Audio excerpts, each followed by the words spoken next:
Oke, Assalamualaikum warahmatullahi wabarakatuh. Bertemu lagi di channel YouTube-nya Eko Prasetyo Vlog. Kali ini saya mencoba bikin konten baru yang namanya podcast. Semoga view dan subscriber saya menjadi naik. Jangan lupa untuk subscribe channel saya Eko Prasetyo Vlog. Kali ini adalah perdana saya membuat konten video podcast yang judulnya belum ditemukan. Nanti insya Allah saya bikin setelah edit video. Pokoknya tonton terus channel Eko Prasetyo Vlog. Dan spesial hari ini kita kedatangan bintang tamu yang salah satu YouTuber juga di Kota Bontang, YouTuber terkenal. Siapa dia? Kita sambut YouTuber dari Kota Bontang, Om Win Klaten. Oke, tepuk tangan untuk para viewer Eko Prasetyo Vlog. Gimana ini kabarnya Om Win Klaten? Oh ya, alhamdulillah baik. Mas, sebelumnya saya buka dulu maskernya ini ya. Oke. Jadi sebelum saya Eko Prasetyo Vlog dan Om Win Klaten sebelumnya sudah melakukan vaksinasi ya, Om Win ya. Betul. Selain itu sebelum ini kesini ya saya udah tes Antigen, swab, tes antigen, tes swab, swab, dan hasilnya negatif. Ya, semoga cepat pandemi ini segera berlalu sehingga kita bisa secara normal lagi, nggak perlu maskeran lagi ya. Oke. Jadi gimana? Mendukung program pemerintah juga Pak Win untuk program vaksinasi di Kota Bontang. Bukan hanya di Kota Bontang, tentunya di seluruh tanah air Indonesia. Bagi yang belum vaksin silakan vaksin. Insya Allah pemerintah juga sudah membuka vaksinasi secara massal. Jadi bisa saja datang ke vaksinasi yang sudah ditentukan oleh pemerintah setempat, di mana tinggal datang menggunakan KTP langsung diproses, dicek apakah ada penyakit bawaan atau tidak. Kalau memang itu sudah prosedur, nanti akan langsung divaksinasi. Bukan begitu Pak Win? Ya betul. Jadi kita memang sebagai warga negara yang baik ya, kita mendukung program-program pemerintah terkait dengan adanya pandemi ini ya. Ini memang sangat berpengaruh pada kehidupan ya, seluruh aspek kehidupan ya, terutama ini yang terpukul ini adalah ekonomi ya, karena betul-betul kena dampak yang sangat besar, apalagi saat ini pemerintah kembali melakukan PPKM ya, di berbagai tempat dilakukan penyekatan. Itu masyarakat banyak yang terpukul, terutama para pelaku bisnis ya. Banyak pedagang-pedagang yang sangat ini ya, dirugikan. Tapi ya kita memang harus mendukung Om Eko ya. Jadi memang untuk mencegah penyebaran COVID-19 kita betul-betul harus mengurangi aktivitas di luar. Seandainya memang ada kegiatan yang tidak bisa ditinggalkan ya kita harus prokes begitu. Saat ini pemerintah sudah berusaha melakukan vaksin ya secara massal ya, targetnya kan per hari 1 juta. Nah itu kita harus mendukung program ini begitu. Oke. Jadi sesuai dengan apa yang dikatakan Om Win Klaten tadi, jadi kita tetap vaksinasi tetap berlangsung. Selama itu kita tetap mematuhi protokol kesehatan, yaitu apa yang sedang direalisasikan oleh pemerintah, yaitu PPKM. Mungkin bisa dijelaskan PPKM itu singkatannya apa sih Pak Win? Sebagai salah satu kebetulan Om Win Klaten ini adalah kebetulan di Jalan Baten ini adalah sebagai ketua RT. Jadi mungkin bisa memberikan masyarakat mungkin PPKM itu apa, terus yang harus dijalankan prokesnya itu apa, mungkin bisa disebutkan Ya Pak Om Win Klaten. PPKM ya, itu artinya kita pembatasan istilahnya masyarakat ini supaya tidak ya secara bebas ya melakukan aktivitas di luar. Karena harapan pemerintah ini kan saat ini kita supaya betul-betul homestay, maksudnya di rumah saja. Stay at home ya. Stay at home, ya, stay at home. Jadi COVID ini kan sudah COVID-19 ini sudah masuk di Indonesia ini kurang lebih sudah hampir 2 tahun, cukup lama. Ya, cukup lama, sehingga pemerintah juga sudah berusaha melakukan melakukan berbagai usaha supaya corona ini segera bisa diatasi. Nah, salah satunya yang saat ini PPKM Mikro itu sudah yang awalnya mungkin dalam kota atau mungkin tingkat nasional, bahkan bisa tingkat provinsi atau tingkat kabupaten atau kota, tapi sekarang PPKM diberlakukan tingkat minim, makanya mikro. Nah, mikro itu ya level RT ya. Jadi di beberapa RT atau misalnya dalam satu RT itu minimal harus ada tim satgas COVID, ada di situ menyiapkan ruang isoma atau rumah isoma untuk menyiapkan apabila terjadi warganya yang terkonfirmasi positif. Nah, PPKM ini diberlakukan sampai di tingkat mikro supaya di level RT atau di warga terendah itu bisa menjalankan program PPKM ini. Nah, salah satu contohnya PPKM ini diberlakukan misalnya sebagai pelaku usaha, contohnya yang punya warung makan. Nah, punya warung makan mungkin ada pembatasan boleh buka ya sampai jam 20.00. Jadi setelah itu nggak boleh buka ya? Apa hanya boleh buka? Apa boleh melayani secara online apa gimana mungkin? Kita juga tidak terlalu ketat, artinya boleh tetap buka, cuma tidak boleh makan di tempat. Jadi dibungkus istilahnya. Dibungkus ya. Beli, mungkin bisa by telepon dulu, ya, pesan dulu, terus nanti kalau sudah siap baru diambil dibawa pulang. Jadi tidak boleh makan di situ. Itu salah satu sasaran PPKM yang saat ini seperti itu. Untuk menghindari penyebaran virus tersebut ya. Karena berdasarkan analisa yang dilakukan itu penyebab belakang ini nih adanya peningkatan kasus positif COVID ini kan karena adanya kerumunan massal ya yang sering terjadi itu kan ya mungkin di pasar, di kafe, ya, di warung-warung makan itu orang yang sering terjadi kontak ya. Kontak ketemu itu yang dilakukan seperti itu. Jadi kita juga tidak melarang, tapi dimohon ya diimbau supaya makannya tidak di tempat gitu. Dibungkus itu contohnya. Gitu.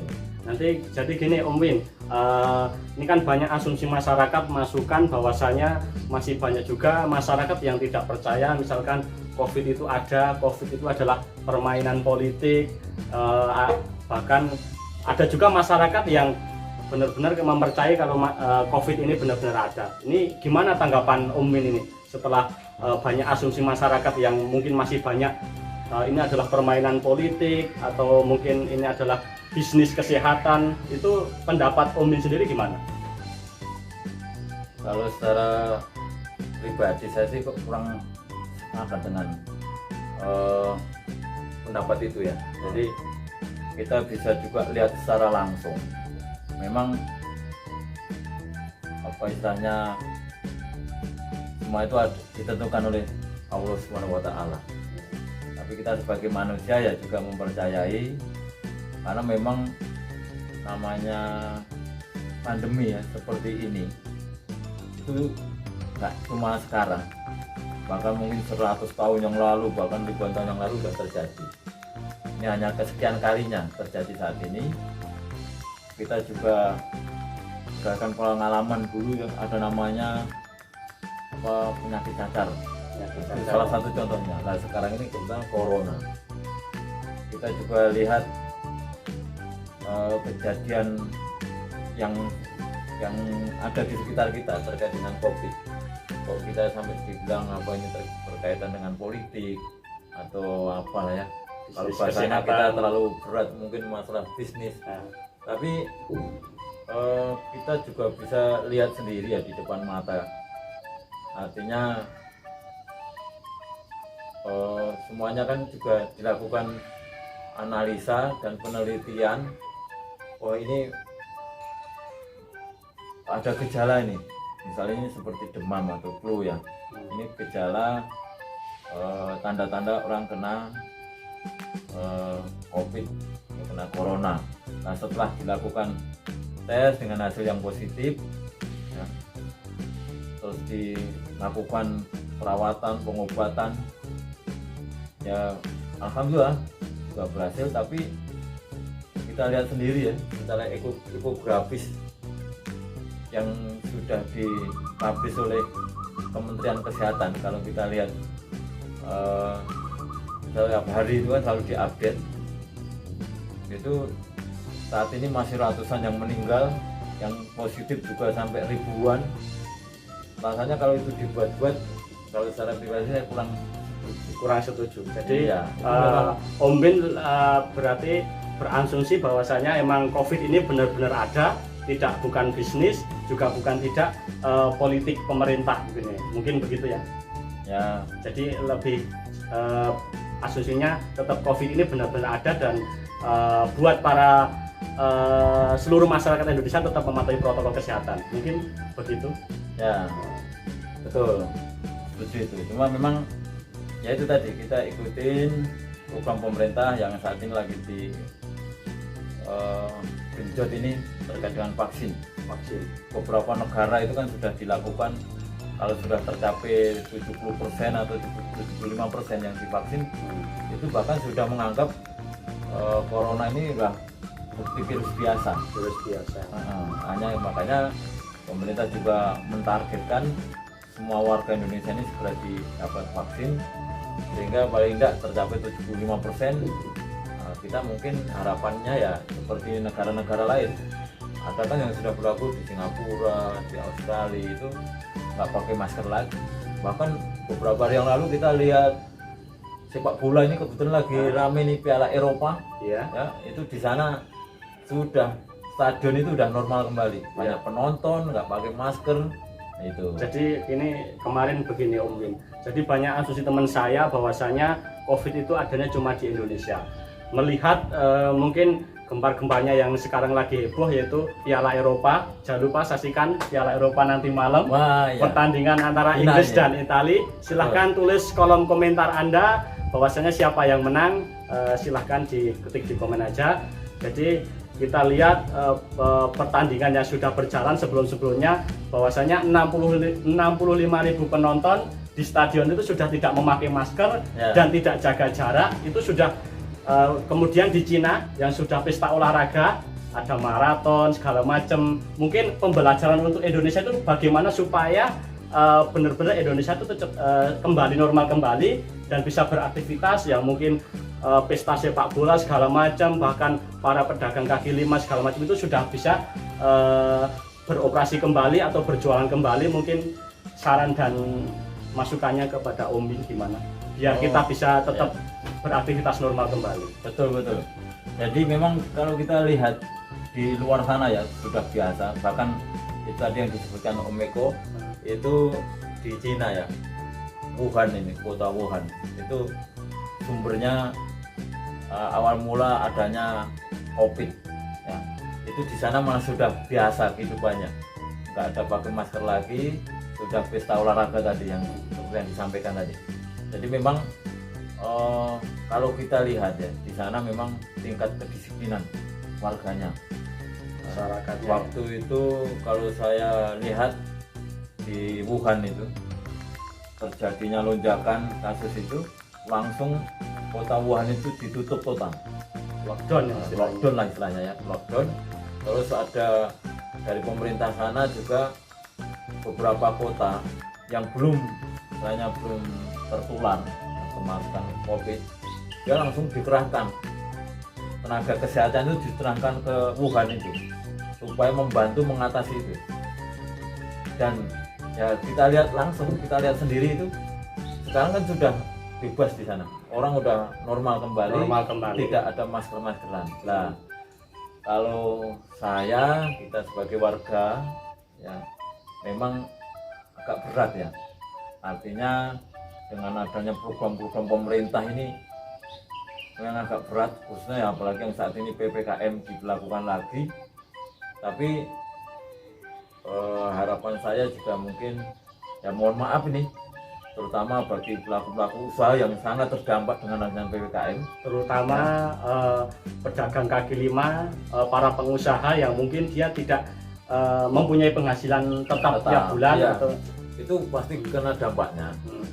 Tapi ya harapan saya semuanya bisa menjalankan ya, seperti kita lihat di Cina tadi, semuanya bisa disiplin ya. Saya yakin kalau semuanya disiplin ya, baik yang ada di kota-kota ataupun seluruh yang ada di Indonesia ini bisa prokes, bisa disiplin menjalankan ya, dalam waktu sebulan 2 bulan ini insya Allah akan terasa penurunannya. Dalam satu sisi pemerintah sudah berusaha mengadakan vaksin, dari satu sisi warganya juga taat, juga disiplin. Memang rasanya itu yang nggak enak, artinya dalam nggak enak ini kita akan sakit ya kan? Mungkin dalam ya tadi yang pengusaha-pengusaha kecil, pedagang kaki lima misalnya akan terpukul, tidak ada penghasilan harian ya, akan berkurang otomatis. Nah itu, tapi kalau kita bertahan atau disiplin dan bersabar, ini memang harus sabar, bawaannya akan emosi, tapi kalau kita sabar insya Allah semua akan pulih kembali. Kuncinya disiplin tadi ya, disiplin. Nah terus kalau kita ingat itu, kalau ingat ada peribahasa bersakit-sakit dahulu, lagunya Rhoma Irama kan, bersenang-senang kemudian. Memang kita akan bersakit-sakit dahulu menahan kondisi seperti ini, tapi insya Allah tidak lama kita juga akan menikmati hasil disiplin kita, akan bersenang-senang, istilahnya Rhoma Irama, bersenang kemudian. Jadi pertanyaan berikutnya Om Bin, ini kita agak beralih dari COVID. Bagi masyarakat Indonesia, saya ingatkan kembali, mungkin yang belum vaksin silakan vaksin, karena pemerintah sudah memberikan vaksin massal. Silakan datang ke tempat-tempat vaksin yang memang sudah benar-benar ditempatkan, diputuskan oleh pemerintah setempat. Tinggal bawa KTP, datang, daftar, kalau memang itu memenuhi syarat akan divaksin. Jadi saya ingin bertanya ini, kita kan sudah ngobrol lama ini, tentunya tidak mungkin kita ngobrol tanpa ibaratnya segelas minuman. Ini yang ditunggu-tunggu. Jadi ada minuman yang sedikit ya, ini mungkin pelepas dahaga, pelepas haus lah. Oke, ini silahkan, saya akan memberikan minuman sedikit. Nah, ini ada sedikit minuman pelepas dingin, teh kotak ya, teh kotak. Jangan lupa buat teh kotak untuk endorse ya. Kebetulan ini cuaca ini panas, jadi cocok sekali diminum saat dingin ini. Saat dingin. Ini ukurannya yang sedang ya. Ini memang buat para mungkin perjalanan jauh, mungkin cocok, tinggal kita sudah tersedia di supermarket terdekat juga. Silahkan beli, silahkan di stok di rumah, taruh di kulkas. Mungkin cocok buat Anda yang penggemar teh yang tidak ribet lagi, kita harus bikin masak air panas lalu bikin teh, saya kasih es batu, tinggal beli saja di Indomaret. Insya Allah sudah tercukupi kebutuhan cairan kita.